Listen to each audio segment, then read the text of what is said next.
পেটের ক্ষুধার জ্বালায় যে চুরি করবে, আল্লাহে তার হাত কাটার কোনো অধিকার রাষ্ট্রের নাই। আগে তার পেটের খাবারের যোগান দিতে হবে, হালাল রুজির পথ খুলে দিতে হবে। রুজিতে অক্ষম হলে তার দায়িত্ব রাষ্ট্রকে নিতে হবে। যদি এতেও সে না থামে তখন তার উপরে শরীয়তের হুকুম চলতে পারে, এর আগে নয়। অনেকে মনে করে যদি কোরআনের আইন চালু হয় তাইলে বোধহয় এক এক করে লক্ষ লক্ষ মানুষের হাত কাটা যাবে। না তো, সারা রাষ্ট্রে 2 জনের হাত কাটা গেলে সবার কান খাড়া হয়ে যাবে। তবে হ্যাঁ, হাতটা যেন কোনো গরিবের কাটা না হয় সেই দিকে খেয়াল রাখতে হবে। যার হাত কাটলে সারা দেশে খবর হবে তারই হাত কাটতে হবে। তবে আমরা এটা চাই না যে একটা মানুষের হাত কাটা যাক, আমরা চাই সবাই সৎ হয়ে যাক, অতীতের সমস্ত গুনাহাতা ভুলের জন্য তওবা করে ভালো মানুষ হয়ে যাক। রাসূল আকরাম সাল্লাল্লাহু আলাইহি সাল্লাম মক্কা বিজয়ের সময় যখন ফিরে এসেছিলেন তখন আরবের লোকেরা কি পরিমাণ খারাপ ছিল এটা আপনারা জানেন। তারা নিজের ঔরসজাত মেয়েকে জীবিত কবর দিত অথবা হত্যা করে নিজেই ধাক্কা দিয়ে গর্তের মধ্যে ফেলে দিয়ে মাটি চাপা দিত। এরা ছিল এত নিকৃষ্ট। কাবাগরের চতুর্দিকে উলঙ্গ করে যুবতী মেয়েদেরকে তারা দৌড়াতো আর হাত তালি দিয়ে এনজয় করত। এরা এত নিকৃষ্ট, আল্লাহর ঘরের সাথে অপমানজনক আচরণ করতো, এই বেয়াদবি করত। কিন্তু মক্কা বিজয় যখন হলো, আল্লাহ রসুল একটা সাদা উটের পিঠে বা কচ্ছড়ের পিঠে, তিনি জিজ্ঞেস করলেন, ও মক্কাবাসী, আজকে মোহাম্মদের কাছে তোমরা কি চাও? সর্দার বুদ্ধিমান আবু সুফিয়ান মাথা উঁচু করে দাঁড়ায় বললেন, আপনি আমাদের সম্মানিত ভাই, আপনি আমাদের স্নেহের বাতিজা, বলেই বসে গেলেন।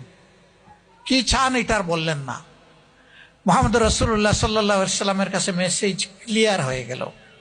একজন ভাই তার ভাইয়ের কাছে যা চায়, একজন ভাতিজা তার চাচার কাছে যা চায়, আজকে মক্কাবাসী আমার কাছে তাই চায়।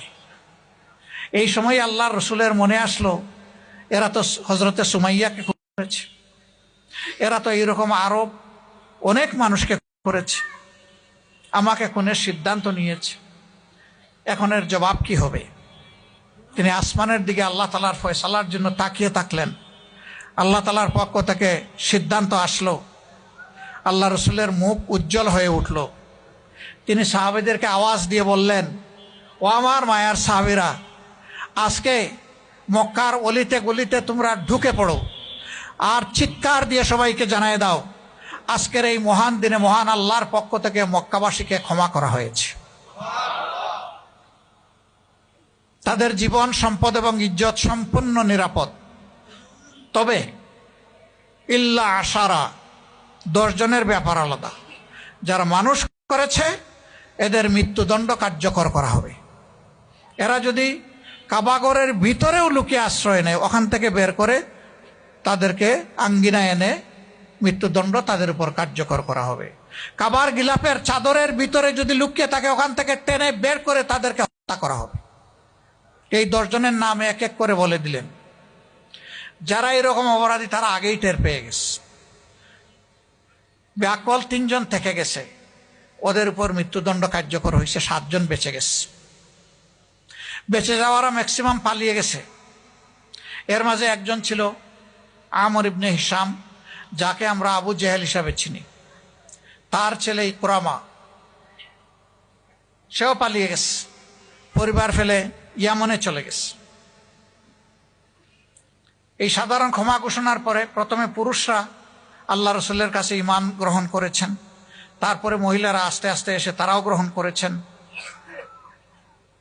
যখন মহিলাদের শপথ গ্রহণ শেষ, তখন ইকরামার স্ত্রী তিনি আল্লাহ রসুলকে সামনে এসে সালাম দিয়ে বললেন, হে আল্লাহ রসুল, আমি একজন অসহায় মহিলা, আমার শ্বশুর মারা গিয়েছেন বদরের যুদ্ধে আপনাদের হাতে, আমার স্বামী একজন হত্যাকারী খুনি, আপনি যে 10 জনের নাম ঘোষণা করেছেন এর মধ্যে আমার স্বামীর নাম আছে, আপনি চেয়ে দেখেন আমার এই 3টা মেয়ে বাচ্চা, আমি একজন মহিলা, আমাদের পরিবারে আর কোনো পুরুষ লোক নাই, আমি কি আপনার কাছে একটু আরজ করতে পারি?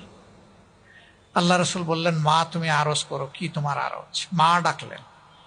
সে বলল, হে আল্লাহ রসুল, আমি কি আমার স্বামীর নিরাপত্তা আপনার কাছে চাইতে পারি? এবারও আল্লাহ রসুল আসমানের দিকে তাকালেন, এরপরে খুশি মনে বললেন, তোমাকে মা হিসাবে সম্মান করা হলো, তোমার স্বামীকে তুমি এবং তোমার বাচ্চাদের জন্য নিরাপত্তা প্রদান করা হলো। ইকরামার স্ত্রী ইয়েমেনে গিয়েছেন, স্বামী গো আসো, তুমি মাপ পেয়ে গেছো আল্লাহর পক্ষ থেকে, আল্লাহ রসুল এটা ঘোষণা দিয়েছেন। তুমি পাগল হইছো, আমারে আল্লাহ রসুল ছাড় দিবে? আমার বাবা যখন হজরতে সুমাইয়া রাদিয়াল্লাহু তাআলা আনহা ইসলামের প্রথম শহীদকে বর্ষা দিয়ে হত্যা করে, আমি সেই হত্যা আমার বাবার হাতে তুলে দিয়েছিলাম। ইসলামের প্রথম শহীদের বর্ষা, হত্যাকারী বাবা আর আমি তার সাহায্যকারী। এরপরে আমার হাতে আরো 3 জন লোক মুসলমান নিহত হয়েছে, মুহাম্মদ আমাকে ছাড় দেবে না। স্ত্রী এবার কঠোর হয়ে গিয়ে বলল, তুমি কি তোমার জীবনে কখনো কাউকে বলতে শুনেছ যে মুহাম্মদ সাল্লাল্লাহু আলাইহি সাল্লাম কখনো মিথ্যা কথা বলেছেন? কয় না, তা শুনিনি। ওয়াদা করলে ভঙ্গ করেছেন? কয় না, তা শুনিনি। আমানত তার কাছে রাখলে এটা তিনি রক্ষা করেন নাই, খেয়ানত করেছেন? কয় না, তা শুনিনি। তখন হাতে ঝাঁকুনি দিয়ে তার স্ত্রী বলছে, আল্লাহর কসম, আল্লাহ রসুল আমাকে যা বলেছেন, আমার 2 কানে যা শুনেছি তা কখনো মিথ্যা হতে পারে না, আমি তোমাকে নিয়েই ছাড়বো। সে বলছে, আমার জীবনটা বিপন্ন করো না। আবার ঝাঁকুনি দিয়ে বলছে, তাহলে তোমার সাথে আমার সম্পর্ক থাকবে না।